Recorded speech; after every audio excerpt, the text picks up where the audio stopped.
Now someone can take records of my... That's against privacy. So anyhow, to sum up, I think what we also managed to do this year, comparing to the last years, there was a one step forward in the organization of EuroDIG on a European level, not on the level of the local organizers, was extended remote participation in planning of EuroDIG. Because we opened the poll for the topics, an online poll somewhere, it was December, I think, the year before, what people think that should be the topics of EuroDIG. Then we analyzed them, we discussed them online, we had a very good website which was following what's happening over there. We had email lists for every single group that was organizing the session. The remote hubs have been established quite well all along the process. I think there is still space to improve for the next year, and I think that's something we will work on to improve even more this remote, or let's put it, e-participation in the process. Then at the venue we also had we were following the Twitter hashtags and the summaries, and there was an anecdote that when a Prime Minister of Serbia was talking in a plenary session, behind there was a Twitter wall behind him, and there was a message, haha, he looks like Santa Claus. Now luckily he didn't notice that, his security did, they laughed. But I mean, that's the openness and freedom of expression after all. So in that sense it was really open. Maybe one thing that we should work more when it comes to the program is that it became too condensed this year with a lot of VIP speakers, which is always good because it brings visibility. But then when you have 10 or more VIP speakers, then you have like 2 or 3 hours less for discussions. I don't want to say that their keynotes are not important and interesting, well, important at least, but I think this takes out some time for more discussion. I will leave the comment on the social life and parties to you. I wouldn't comment on that. But I think all in all, to sum up, it was a success to my eyes. There were, of course, many things that we can improve, and I'm sure we are going to improve it. The youth involvement was also there. One of the best things that I liked and that I like about EuroDIG, and I have to say it here, is the team that is working around all of this. There was not a single moment during the organization, it's always hectic, that there were tensions, that there were quarrels, arguings, and so on. I think that's what makes EuroDIG really have this unique spirit, and I thank to the team for this. I will stop here and we can go on later. Okay, thank you very much, Vlada, for your reflections. Let me suggest to ask Anna Olmos, who is also here today, and Anna Olmos was the organizer of the previous EuroDIG event in Madrid, was one of the key organizers. She was more or less the soul of Madrid. And Anna, I would like to ask you, now with, let's say, a distance of about 18 months, maybe you have a different perception about the previous Belgrade event in April 2010 in Madrid. Please, what are your thoughts about the whole issue? You have the floor. Well, first of all, I would like to point out that there is a trend that many of the things that worked well in Madrid, that were an improvement in Madrid, continue to improve in Belgrade. So I think that's very positive. We also made a lot of effort in remote participation, but Belgrade was huge, a lot bigger in remote participation. Also, for me, very important, looking, like you said, almost 2 years afterwards, the local effect that it had. It was important. We also had a lot of Spanish participation in the event, and we have seen that in the following initiatives that we have had, the local initiatives, the local platform, the Spanish IGF. The EuroDIG brought a lot of visibility, and people were more aware of the impact that these discussions actually have, and they were more willing to continue this participation at the local level. So I would like to point that out. At the EuroDIG level, at the EuroDIG level, I think one of the things that worked best in Madrid was industry participation. Telefónica was very active. it gave a very strong support in all senses. I mean, not only they supported with their facilities and some funding, but they also were very active. And in Spain, that means a lot, because Telefonica is a leader of the industry. So that helped a lot of companies actually look at this and wonder what's going on, and you know, how they can participate and how they can contribute. So that's also an effect I would like to point out, and we should continue to work on that, because I think their role is also very important. And as far as government, the Spanish presidency was taking place at the time, and we had full support from Red.es, which is a governmental organization. I thought that worked well too, and yeah, so. Okay, thanks a lot, Anna. Before I now give the floor to any other contributors for remarks and ideas, reflection, let me, from my perception, perhaps highlight in the same direction as Anna mentioned already, what I perceive as one of the strengths of EuroDIG from the very beginning, from the start 2008 in Strasbourg, is that we could be inclusive as much as possible regarding regional diversity, that we always tried when we had an event as the first Strasbourg and Geneva. Belgrade was another milestone for outreach in Southeast European countries, the Balkan area. This is quite important. The other point is trying to have a balance of the hosts. You mentioned already the involvement of Telefonica, a big step forward for Madrid. Then we had Diplo in Belgrade. Next year in Stockholm we will have a governmental host. And I think we should try in the future to always assure this kind of balance between the stakeholders and also this regional balance. This makes the whole thing much more exciting. There will be always new elements we can consider and we can include, and this will make the whole thing more vivid. And I think the worst thing I can imagine about something like EuroDIG, if it would one day become a kind of a routine.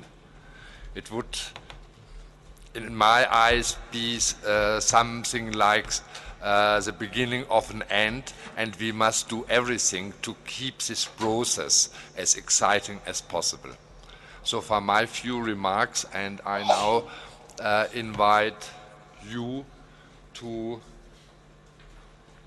give us some more ideas about previous events, previous experiences.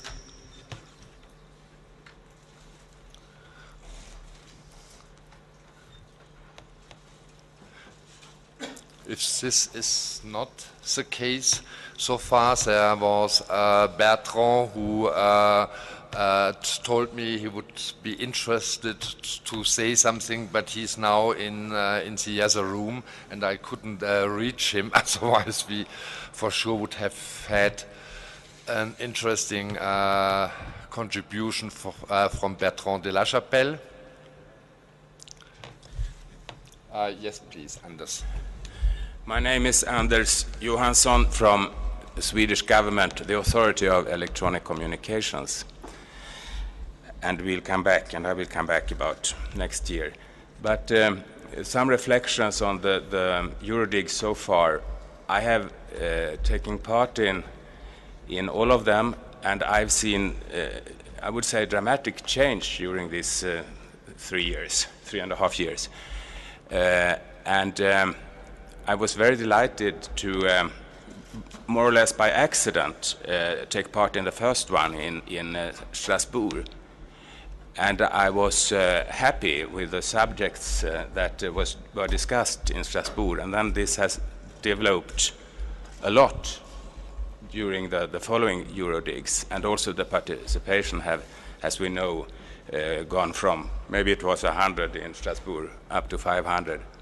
So it's challenging, and I think that also shows that we at European level are interested in discussing these internet governance themes.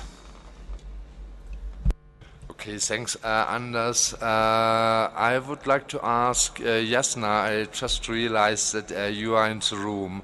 Perhaps you also would like to say a few sentences, please. Yes, I'm sorry we were a little bit late due to the traffic jam in Nairobi. As you might have mentioned, we were the hosts of the EuroDIG this year, and similar to the Swedish case, the Digital Agenda Administration in Serbia was co-organizing this with Diplo. We had our Prime Minister open the conference, and the excitement was very high across the board in the government and the civil society. We had great participation, remote and on the spot as well. And I think there is true interest in Europe, at least for this topic. People have genuine concerns, various groups have various interests. And in our case, with just a little bit of resources and attention, we really produced very good results. And I'm sure this will be the case in the years to come. I think for any government, this is a good event and a good action. For me personally, and I have been in charge of telecommunications and information society in Serbia for 3 years now, dialogue with the stakeholders has always been very helpful. I think one should not lose from mind that the technology in ICT develops so quickly. It is generally not the pace that any government can follow easily.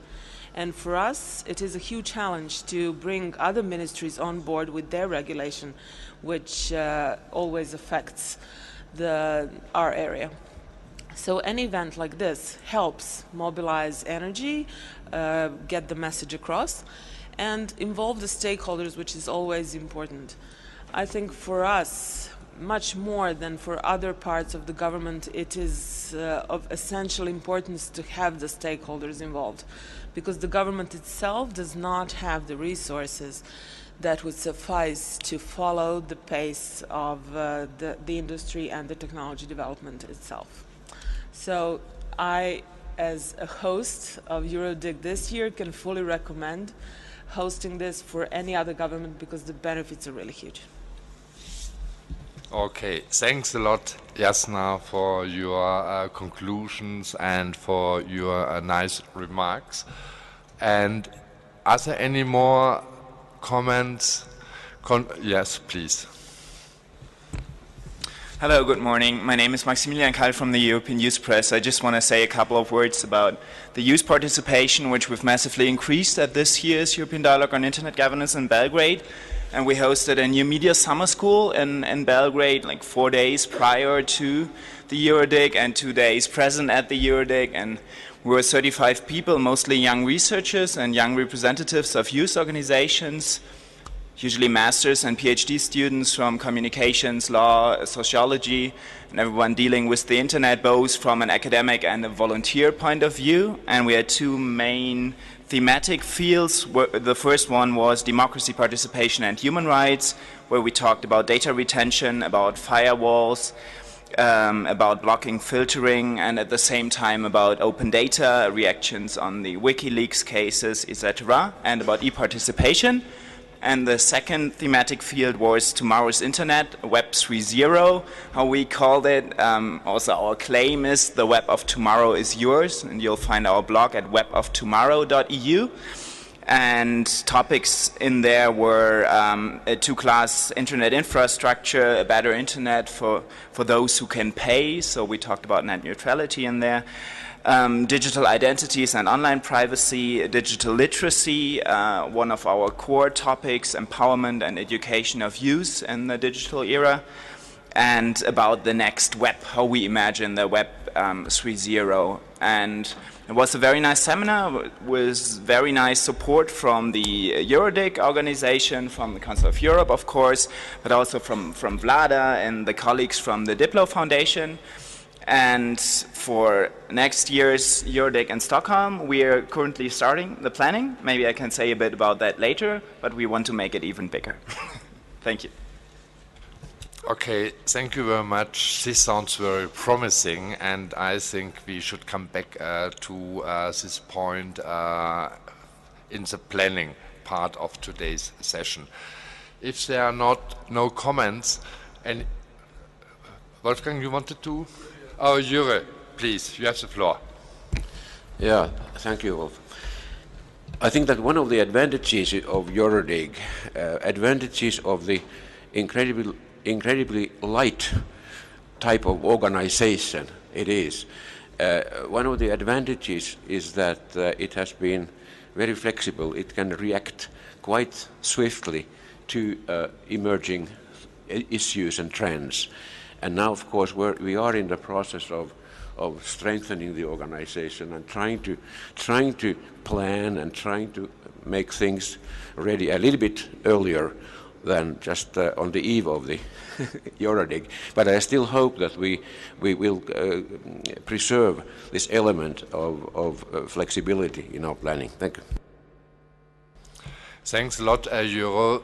This was almost as a bridge to our second part of today's agenda, and I see it in a similar direction. We must try our best to keep the best what we have and to improve the weaknesses.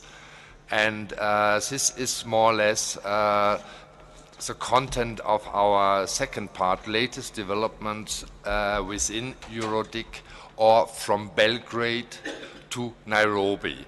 For the core team, we had a short analysis after Belgrade about the event itself, and then we had a planning meeting beginning of July in Zurich, and it's now Sandra who will give us a summary about the Zurich planning meeting.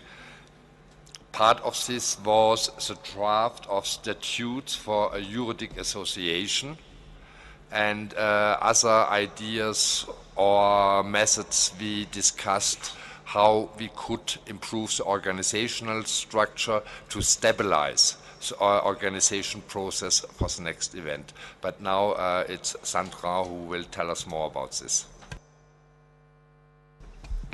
Thank you, Wolf. You almost mentioned everything I wanted to say. But first, I want to draw your attention again to the messages of Belgrade, which were we drafted well after the summer break, right before Nairobi meeting. And I don't want to draw the attention only to the Belgrade messages, because EuroDIG sees its task also in providing support to other national IGF internet governance debates. So I put all the messages we receive from other countries, which are also available at the booth, down in the lobby. I put them over there. So if you are interested what other regional IGFs are reflecting, what are they talking about, please keep one message. And I think it's very interesting to see the diversity of Europe in the diversity of the messages they brought to Nairobi. So please take one, and there are also some other gifts for you which you can, which you are invited to take home. Well, Wolf mentioned already, we had this planning meeting in Zurich. It was on purpose that we did it right 1 month after the Belgrade meeting, before the summer break, because the impression was fresh and we wanted to keep that enthusiasm from Belgrade to think about what we are going to do next for Stockholm, how we can improve it, and mentioned already how we can structure the whole, well, it's not even an association yet. We talked about how we can draft very light bylaws which allow almost everybody to participate, government, civil society, but also give us a sort of a structured background to raise funds, to negotiate with others and get the things going on in a more structured way, that it's not happened by chance from one year to the other, which was sometimes the case in the last time, but now with 500 participants on an event, you need to have some solid structures. We agreed that we want to have a carrier structure, that we want to have different pillars which are supporting the EuroDIG process. One of the pillars is the business sector, another pillar is the governmental perspective, another one is the civil society. We are very happy that we have the support from ECHO now, which is representing the business sector as one of a very strong pillar. We are very happy to have the ongoing support from the Council of Europe and the Ofcom from the Communication of Switzerland. These are our main pillars, but we know that we have also to include smaller groups like the technics, the bloggers, more youth involvement and all these things to keep the dialogue, to keep the light and the flexible structure and to keep the dialogue interesting, because it makes no sense if the usual suspects which are meeting during IGFs and which are meeting during ICANN meetings talk about the same things during EuroDIG. We need new and fresh input, and therefore I encourage everybody in the room who is not so far involved in EuroDIG. Everybody is welcome. You have all the possibilities to participate and to contribute the way you are able to contribute to the internet governance process, which is a very broad thing. Well, so the planning meeting was to reflect and to look back, also to draft statutes which will be circulated soon, and to agree how we are going to arrange the messages of Belgrade. Well, I think that's the main purpose. Yeah. Okay, thanks, Sandra. Yes, I think you highlighted the most important points, and I think it was one of the, for me, it was one of the most important outcomes from Zurich was after 4 successful events, there is no way to lean back and feel comfortable with what we had so far. There are still a lot of challenges and there are still a lot of points we should improve in the future. This is involve more parts from the different stakeholder groups. One big progress was said already is use. There are other parts which are partly use or beyond use, which is the population portion of the digital natives. There are a lot of net-based discussions going on in different countries, and I think we must attract more of these people, the blogger scenes, the period parties, which are getting more and more interesting in some of the European countries. And these are the dialogues we have to better consider in our planning process and in our programming for the next step. I see Patrick's hand raised. Thank you very much.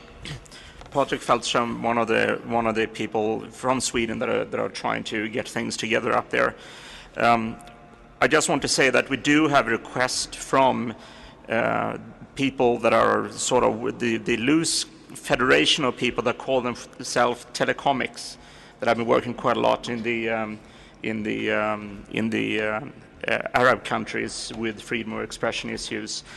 They have requested to do a pre-meeting, specifically in an unconference style, related to freedom of expression and the internet, just to get these bloggers, which are more used to the unconference style, to have that the day before, to bring them the deeper discussion that they hope to be able to have into the conference in a similar way that was done for the youth last year. We'll see where that leads. We are in discussion with them. Of course, it has to do with financing of the meeting, whether we can help people to come to Stockholm, finding room, who can pay for coffee, all those logistic things. But there are some ideas at least to do that. Okay, thanks a lot, Patrick. I think this is a good idea, and we have to follow up on this, and we have to try to include it in the next step for Stockholm. Yes, sir? Yes? Yeah, please. Yeah, I hope I'm doing this right. I'm Irena Posin. I'm also from Serbia, from the ministry, from Digital Agenda. I also participated in the organizing of EuroDIG in Belgrade. I mean, I know most of you.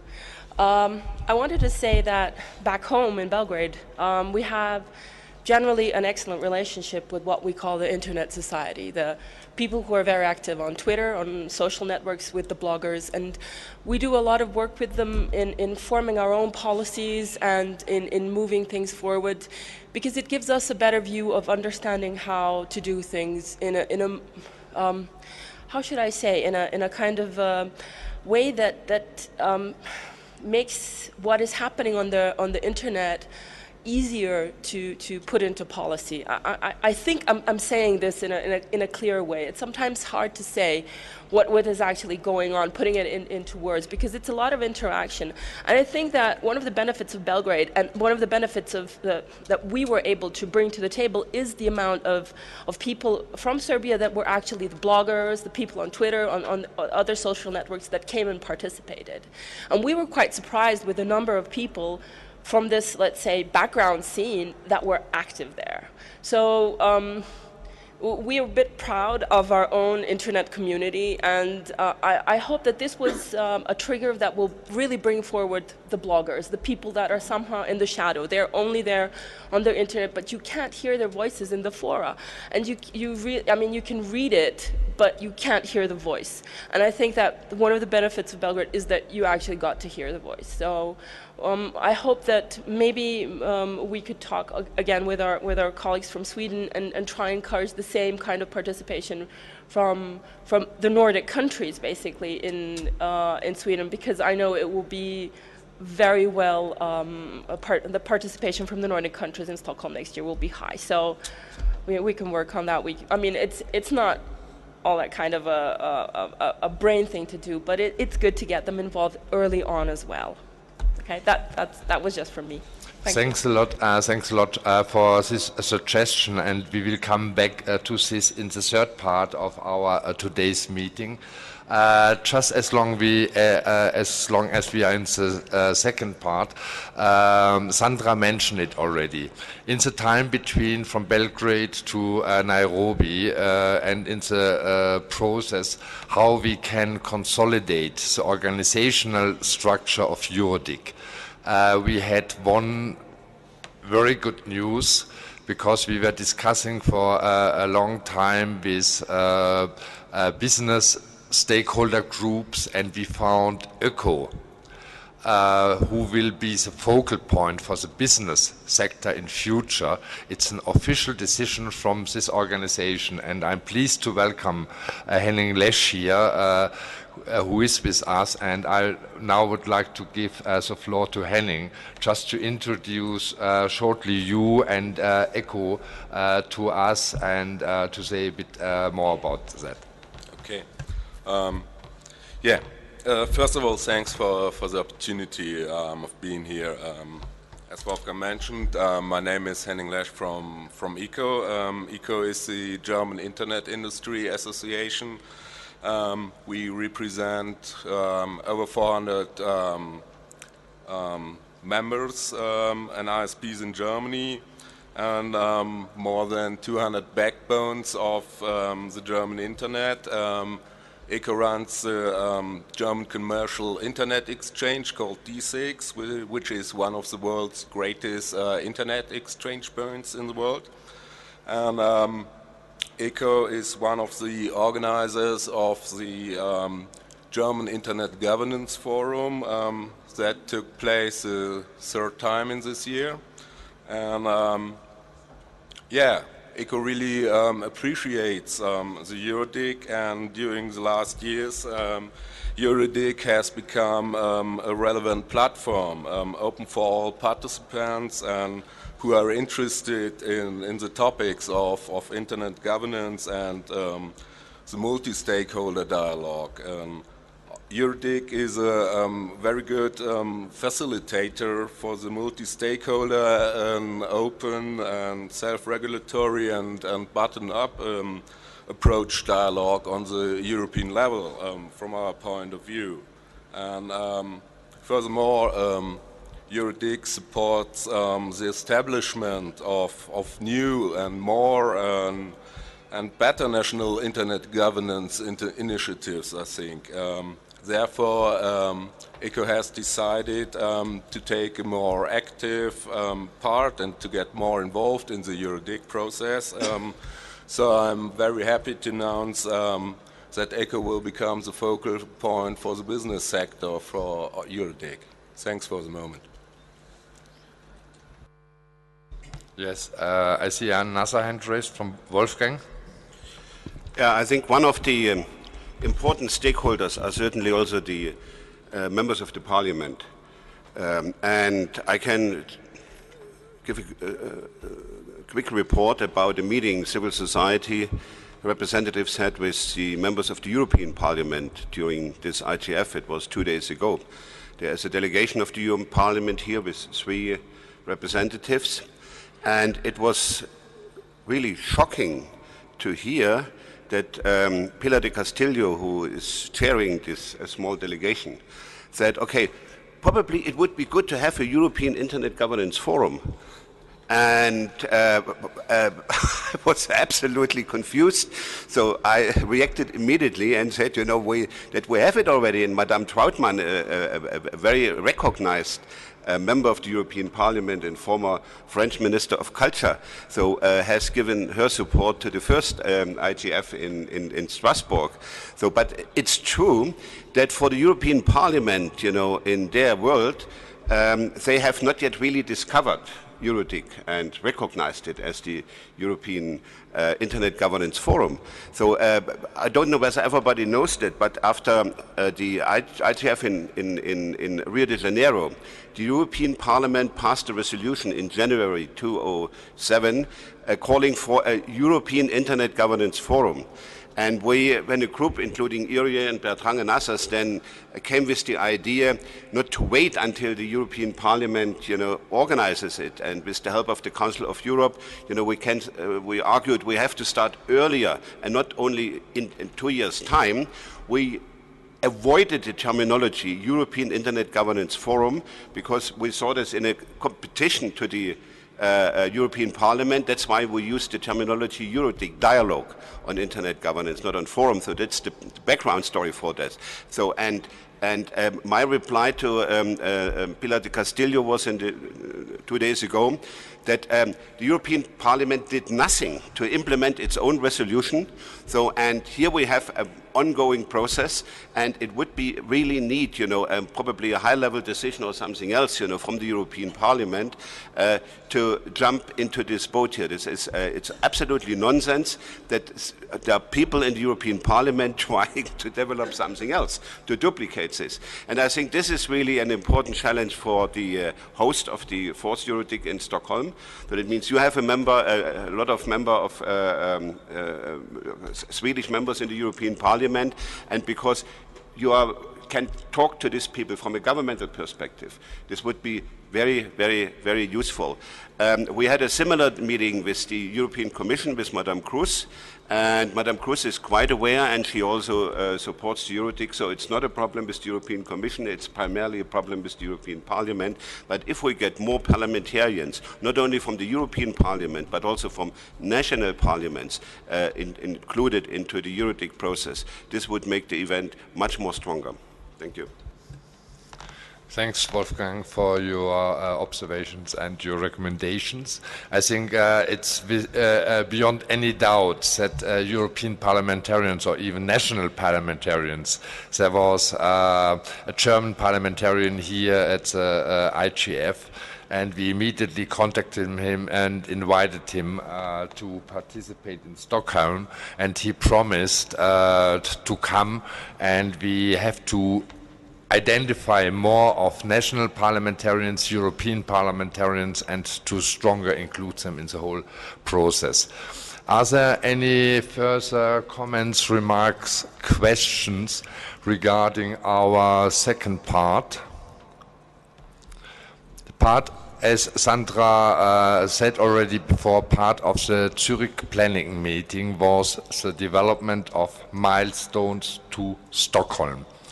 And these milestones were already mentioned on the invitation of our today's workshop. Let me shortly summarize these milestones, because they are now leading or bridging into the third part of our meeting today. What is the outlook and the planning process for Stockholm? Among the milestones to Stockholm was the EuroDIG presentation at the Nairobi IGF here. We had a booth downstairs together with the Council of Europe, what was well attended by a lot of people. I had a lot of interesting discussions with people passing by, asking questions about the process. We were distributing the message from Belgrade. Another important part of this Nairobi presentation of EuroDIG is the call for proposals. Today, with this meeting, we officially announce the call for proposals for Stockholm. Whoever is interested to actively participate in the programming is from today on invited to send us ideas, topics for main sessions, topics for workshops, ideas for side events. We had one idea mentioned by Patrick already. We had the announcement that there will be a new summer school in the eve probably of Stockholm. So we have the three categories, which are the main sessions, the workshops and the side events. One of the Belgrade highlights was we had 8 plenaries, we had 8 workshops, and we had 4 side events, what made 20 sessions, what was unique so far. And I'm quite confident that for Stockholm, we may most probably end up with even increasing the amount of session, what is not an aim as such.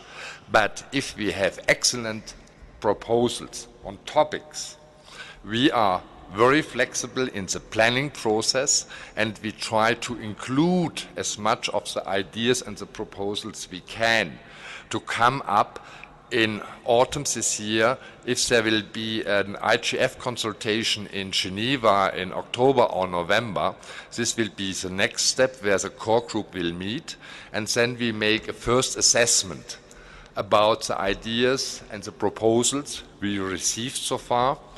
We will try to analyze them, and if we have already enough, we can start planning a program on this basis. If we have not enough, we make a second call until the end of the year to get some more ideas, or if we see there are certain groups or issues which are not included so far, so we have to be proactively contact these people and invite them to submit suggestions.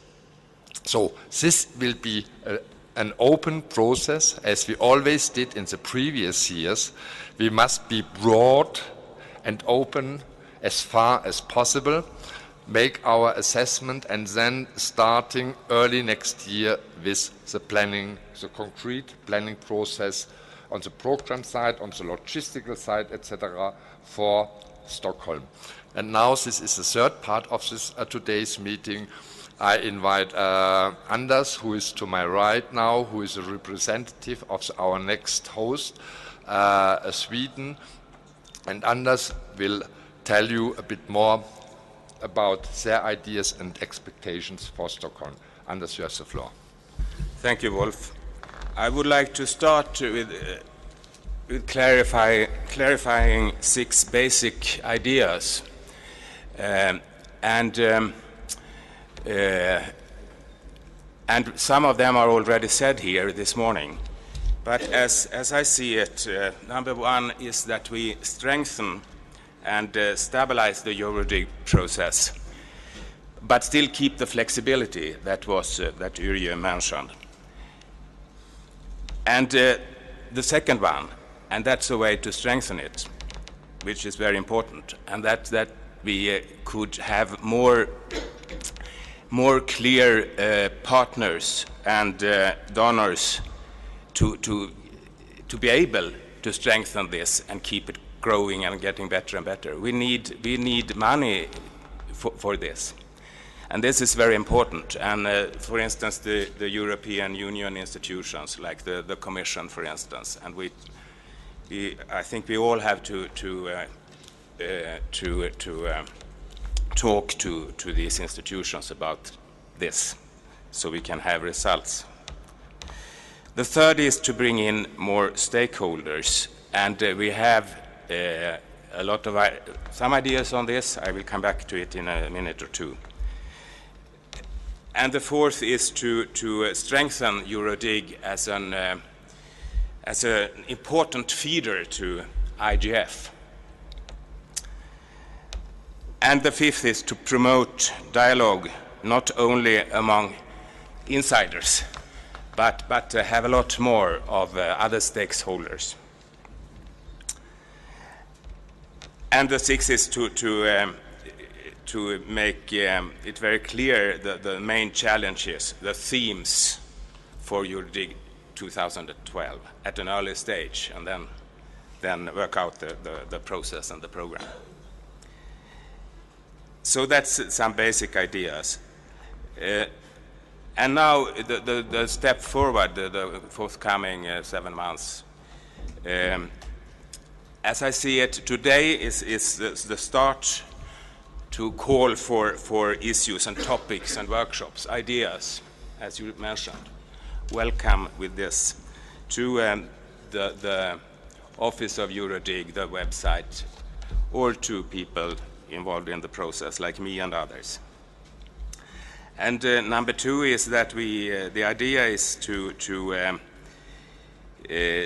gather in November what has done so far, and we might go for a second call for topics and input. And then in January to have a preparatory meeting in Stockholm and see the venue and come further and be able to take final decisions in February on the 2012 event. And definitely in April have names and everything quite clear, so that we have milestones. We will fix the milestones and have it all fixed before cooking the food, before the conference, the dialogue. Some ideas about promoting other groups, more stakeholders.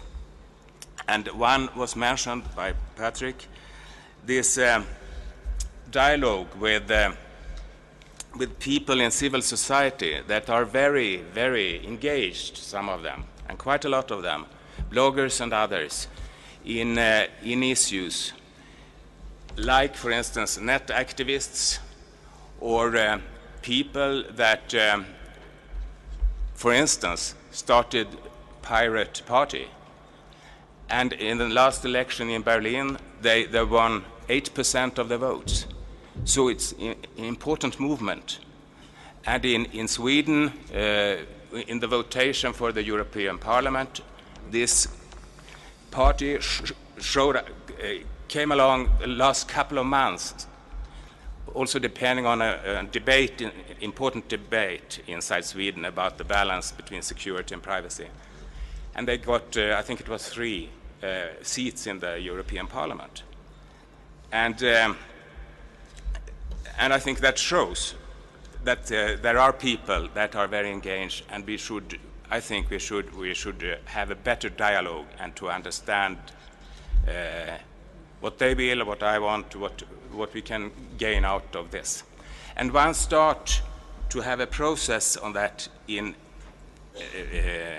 and before EuroDIG Stockholm is that the Swedish aid agency will have a conference called something like Net Activism in October 26 in English, and have invited bloggers that were very active in the Arabic Spring from Libya, Tunisia, and others. And we'll see what can come out of this. But if it's a good outcome, the idea is to go further in some other discussions, and then a pre-event, a very open event, just the days before EuroDIG, and also feed into EuroDIG. A second idea is about youth participation, except the things you do in Youth Forum and others, but also at Nordic level, to bring in Nordic young people. And maybe Ann-Katrin Agebeck, you would like to comment on that, and then I come back. Please do it now. Yeah. All the Nordic countries are planning to have a youth conference the 2 days before the EuroDIG. And what we would like to do is to let Nordic young people between 16 and 18 come together to discuss issues that could be a kind of preparation for the EuroDIG. So we hope there will be actually main sessions with young people. We are very eager to see them more actively involved in the EuroDIG. The planning has just started. We are hoping to get money from something called the Nordic Culture Fund. And we hope to have 50 young people coming to Stockholm for this. Thank you. About the age of 18, did you say that? No, the youth conference will happen the 2 days before the EuroDIG, which means 12th and 13th of June, and the EuroDIG will be 14th and 15th. Okay. Thank you.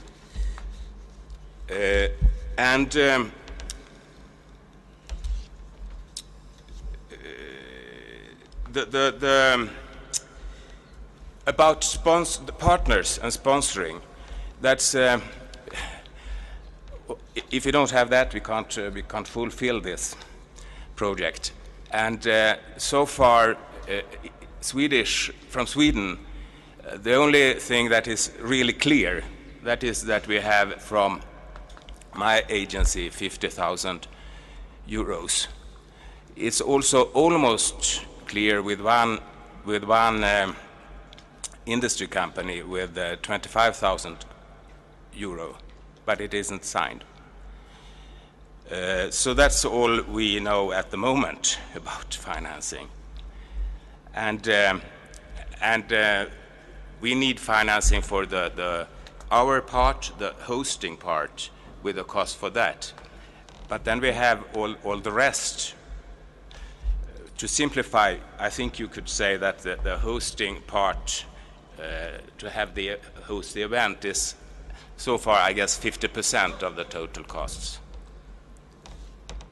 I also want to finalize by saying that we have a local project manager in Sweden for hosting, and that's Lise Alkerstedt, working in the same electronic communication agency as I do. Thank you. Okay, thanks a lot, Anders, for presenting the first basic ideas and your 6 points on our way to Stockholm. I would now like to open the floor for any further contribution. Matthias, please. Thank you. Matthias Treimer from Austria. I'm working there for the Federal Chancellery, so for the government. I'd like to share a little bit with you some thoughts which are also connected to my experience as a civil servant for about 17 years now in the administration, dealing with media policy and information society policy, which means we have often similar problems as regards the question how to get money, how to get interest, and especially attraction for something, because only if an event is attractive, people are ready to pay for it. I mean attractive in the way that they say, I need a certain benefit for my institution. Well, first, attractiveness. I think EuroDIG is highly attractive for the community, but we also know we need new people, not only the usual suspects, as we call them, from the community. Wolfgang Kleinpächter, for example, was before speaking how to attract more parliamentarians, for example. For me, two groups are important. We have to talk about parliamentarians, but also still the press coverage, so of journalists. I mean, we have, of course, some press coverage, but it can be optimized or improved. And the old thing always is, when you want to get a politician, a parliamentarian is a politician, or when you want to get a journalist, they have both something in common. It is the concrete story they need to be either in the newspaper, on TV, or that the journalists, the famous, I mean, Wolf, I don't have to tell you, you are, sorry, well experienced journalist, but you need the story. When, for example, when do we have coverage regarding so-called internet or information society issues in, for example, my country, in the Austrian press? Never, when I come to them and tell them about an evaluation, a process, a developing process about the internet security or what. For example, just 3 examples when it was. First, big article about Google Street View, when people really complained that these Google Street View cars are there. Second, the terrible massacre of Oslo. When all started, what was this guy doing in the internet, shouldn't have been. And the third, quite a case where a lot of people also were a little bit smiling. I thought it was a problem. There is the Austrian authority that is responsible for taking the fees for public broadcaster. And there was an attack on them, and 250,000 people's data were stolen, so that they all got... so these were the stories, and therefore I think when we do also press coverage and announcements for EuroDIG, we have to refer to very concrete cases. Sorry, I don't want to be too long, but a second remark just on the stakeholders. I have we always speak, of course, about various groups. One group I think we missed so far, but we should not completely ignore. We often speak about governments and so on, and also parliamentarians, but we should at least consider how to involve judiciary, because courts, judges, in the way that they are more and more involved in concrete decisions regarding to new media. For example, dealing with really what is my problem when I have to decide about the balance between privacy position and freedom of expression. So either from the European Court on Human Rights or somebody like this. But I did, for example, I organized a seminar some months ago about personality rights and the problems in the internet with judges. It shouldn't turn out to be a legal discussion, a lawyer's discussion, of course, but to have also this perspective. Last remark, I think I was one of the most supporters to bring in youth in EuroDIG and all that, and also to involve them in the Council of Europe. I strongly support that we should continue that, but now I am at the other side of the, let's say, medal. I don't see really old people. I mean, we are all maybe, we are not too young anymore, but, you know, we have the senior nets and so on, and the really old people. I think we do not really have their voice so far. And another group, what I miss is the problem really of immigrants, migrants. For example, in Vienna or everywhere, yeah, we have this big Turkish community and so on. They have their own, I'd say, internet activities and so on.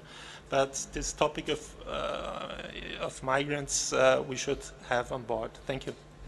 Okay, thank you very much, Matthias. I entirely, before I give the floor to Anna and then afterwards to Ronnie, I very much appreciate what you said.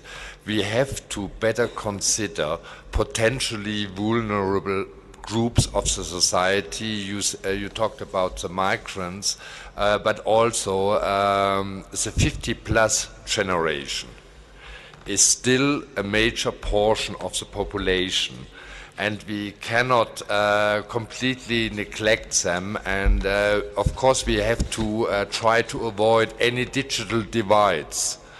And seniors were so far considered as part of the vulnerable groups, which are not yet at the step into the net age, into the information age.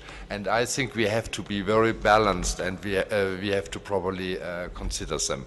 The next on my list is now, is there anything from remote? Anna, do you agree that we first consider the contribution from the remote moderation?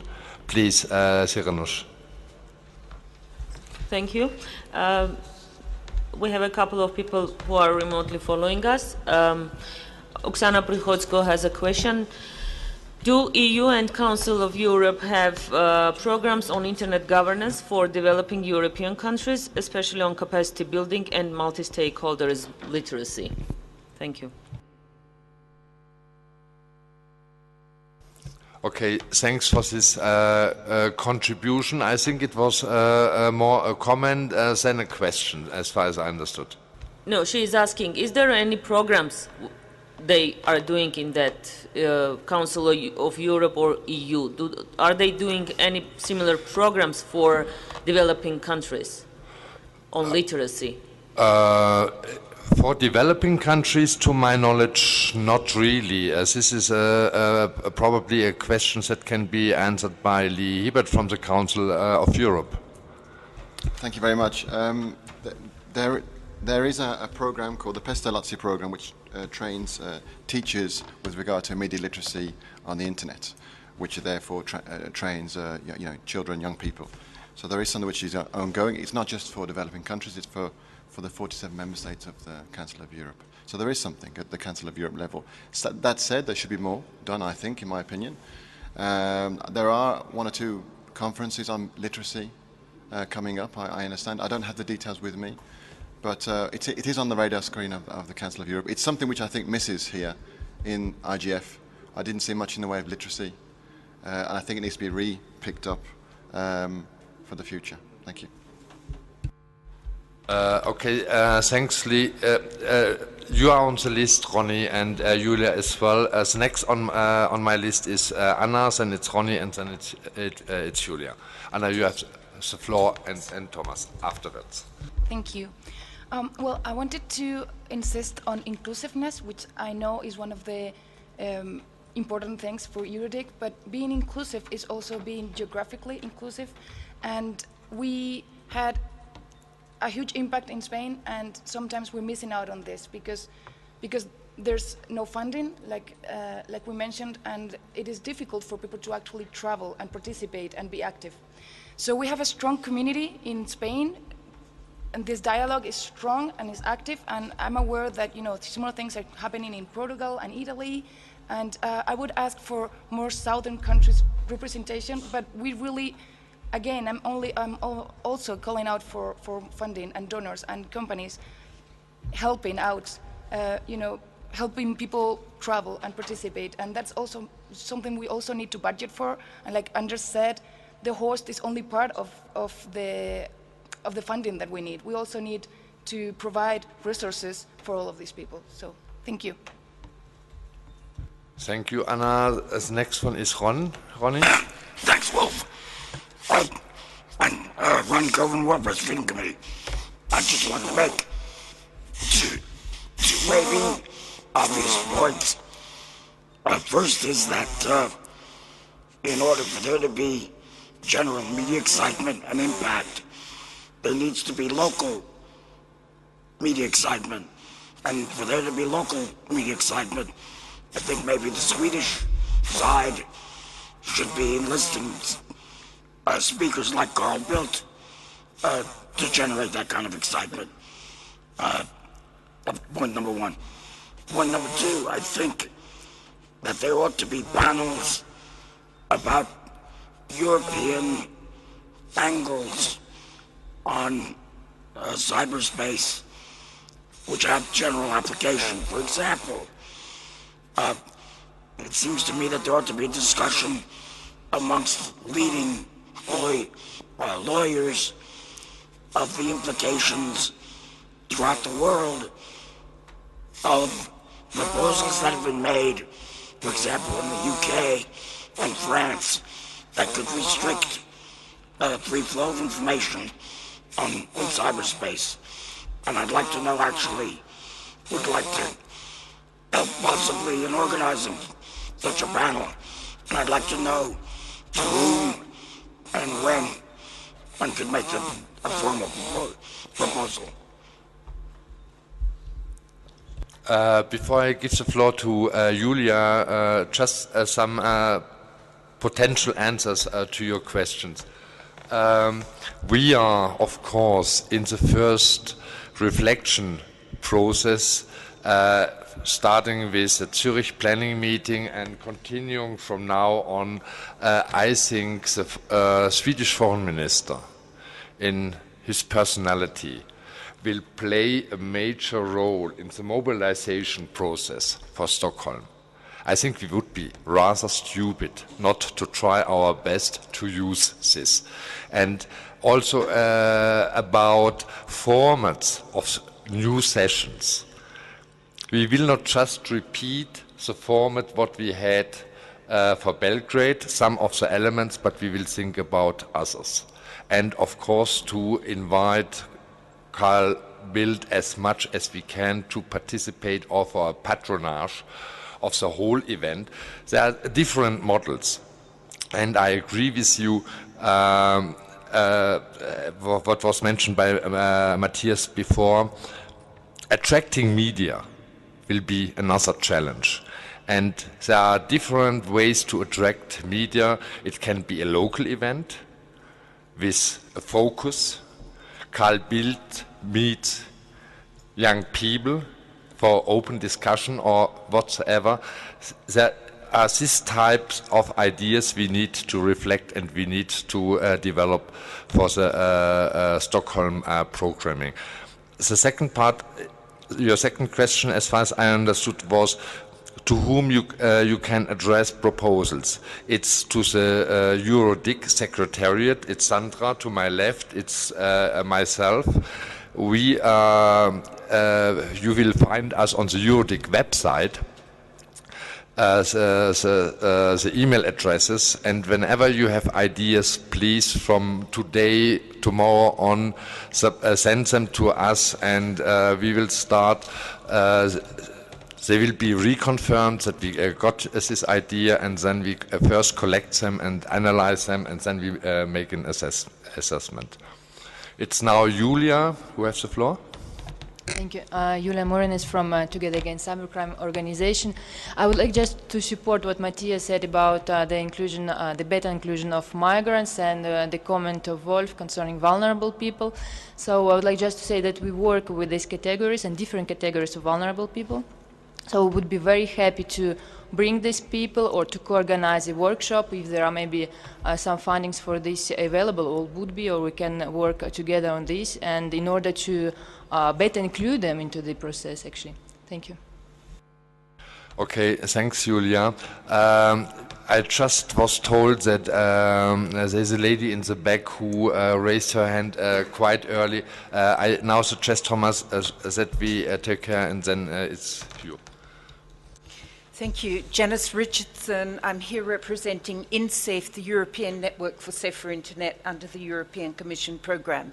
But I also represent European SchoolNet, which is a consortium of 30 ministers of education.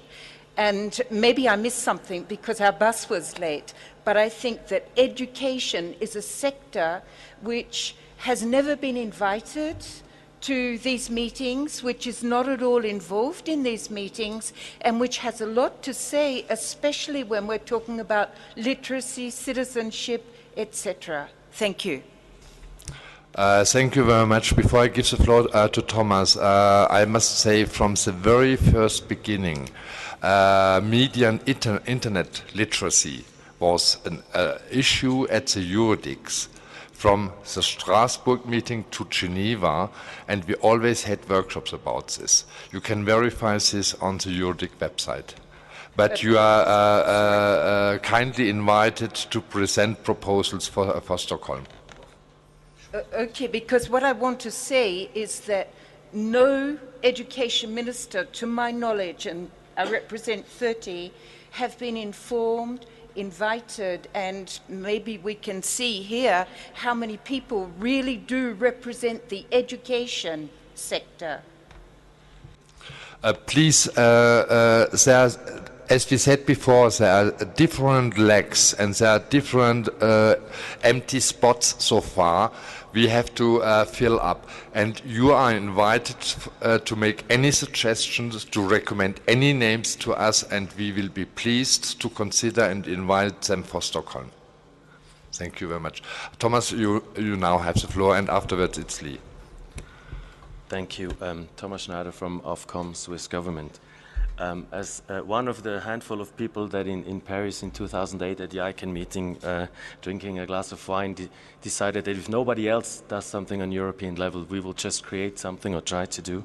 I'm really delighted to see how this has taken momentum. I'm extremely happy to see ECHO business stepping in seriously. I'm delighted to see how conferences are organized around EuroDIG, because those who started it and everybody else who joined, we never perceived EuroDIG as belonging to some special organizations, but as a catalyst, as a platform that is there for everybody who wants to use it. That's the goal of EuroDIG, and it seems to work more and more, which is something that is really a joy.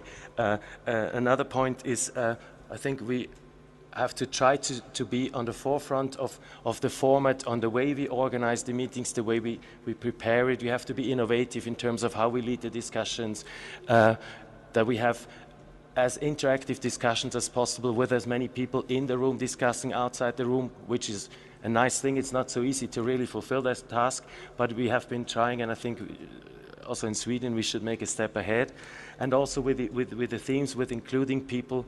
One thing I also wanted to say, and I'm happy that others have already said it, migrants, vulnerable people, those young people, not the young educated that say, we don't need guidance in media, we know who to trust. Those who organize the riots in the streets of European cities, those who are not on the top of education and background. I think we have to get these people and these issues and their concerns to create that bridge. I think that's a very important thing. And I will stop with the key point, which has already been mentioned by Anders and others: funding, money, in-kind contributions. We started with no money at all and a lot of enthusiasm. The enthusiasm is still there and is also growing, but the expectations are raising, the number of participants are raising. We try to be more professional, more serious. That doesn't work without money.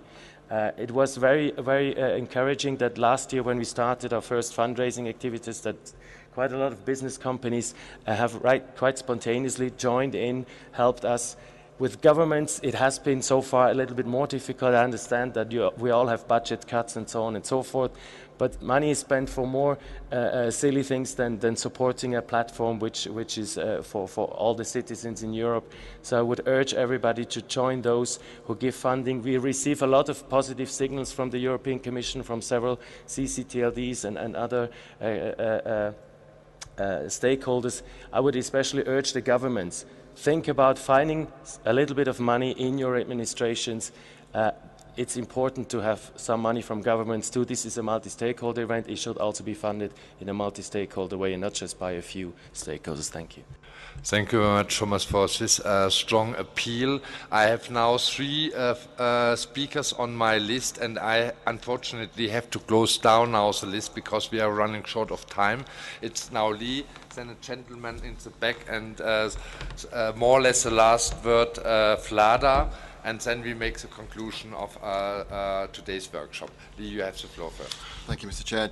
On that point of money, well, I'll go in reverse order, but it's clear that we have to be realistic about Stockholm too. I mean, we've mentioned many stakeholder groups. That's a lot of mobilization. That's a lot of work. It may not sound like that, but to really, reach out to all European countries and to mobilize those people, it's a lot of work.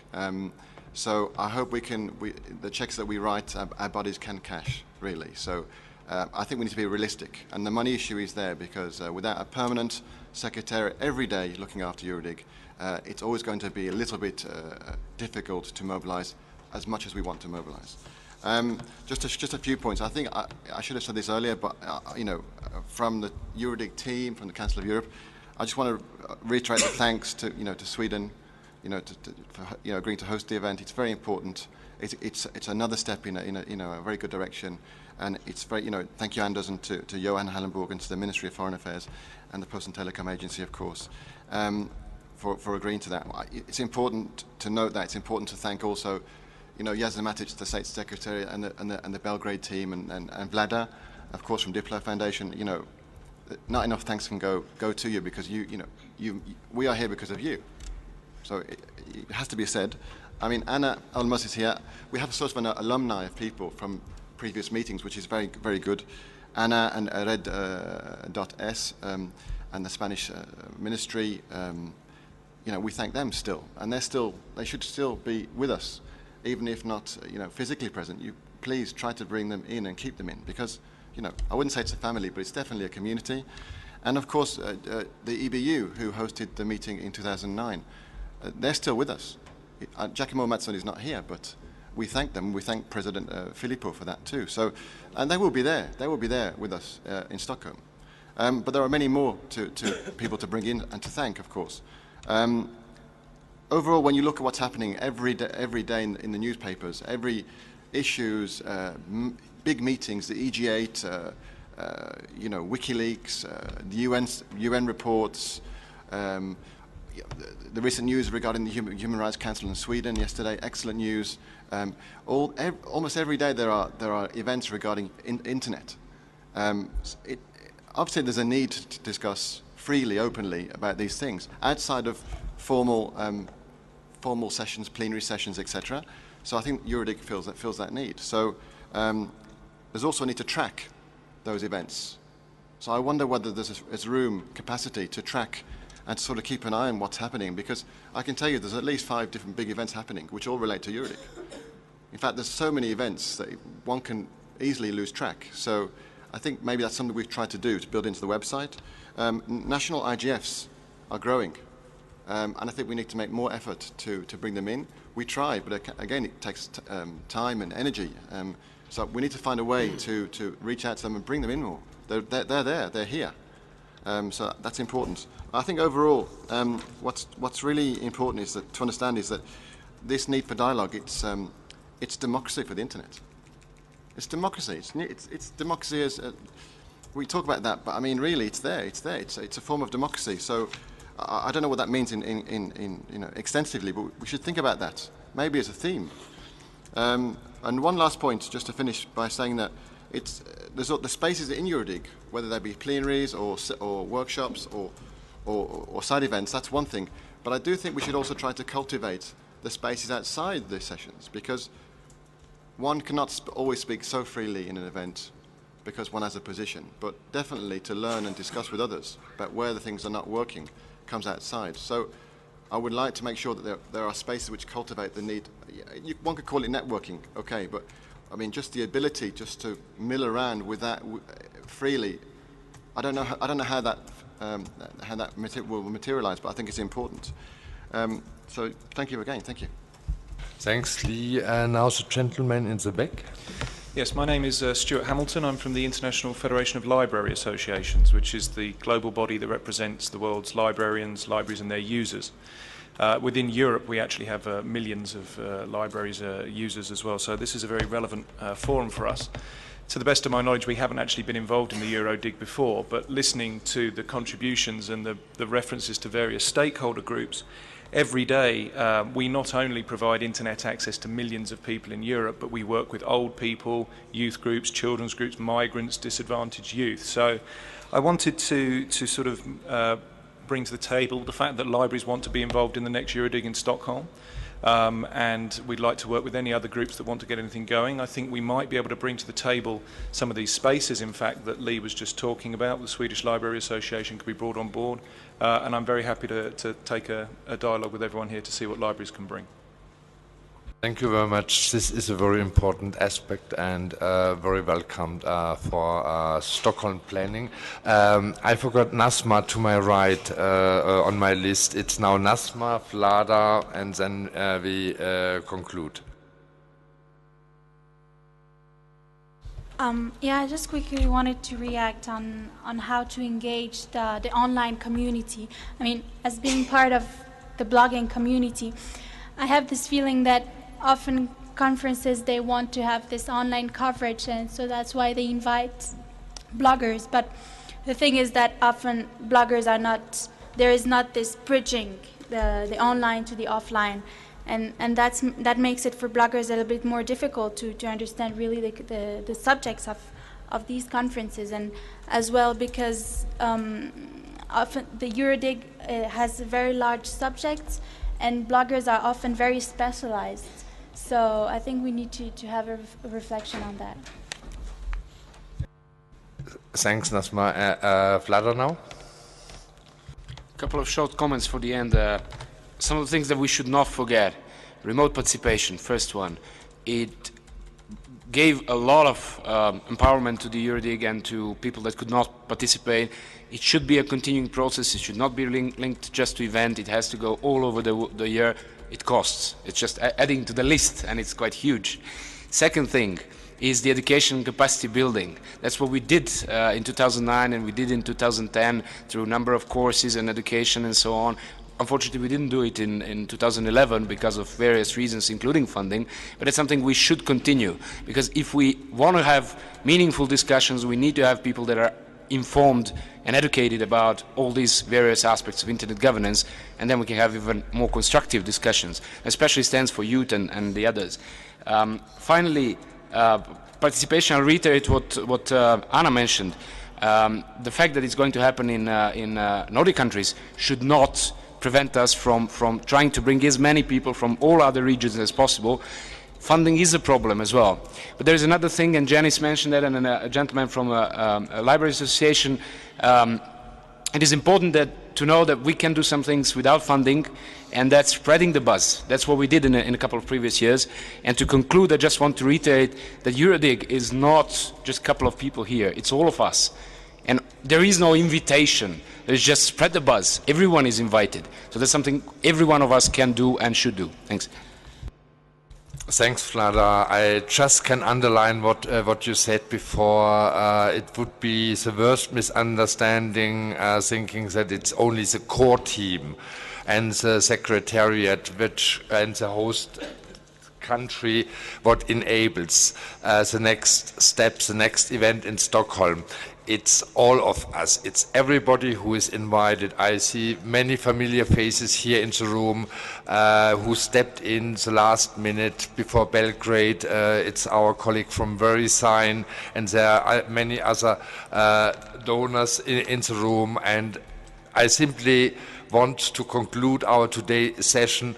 Our next two priorities are call for proposals and get funding to make it better, to meet the expectations for Stockholm. And now the last word for today's session has a representative of our next host country, Anders. You have the floor. Thank you. I hope you will come to Stockholm 14th and 15th of June And the venue where the conference is in the city center. And Stockholm is, the city center is little, Stockholm is quite small, so you can stay in hotels in walking distance. You don't need to use buses or metro. You can walk, networking with your colleagues, or you could swim. There are a lot of waters around, and you can't sleep because, oh no, it's not cold. No problem, 17 degrees if it's warm. But and the night is daylight, so you can network all nights. So very welcome to Stockholm.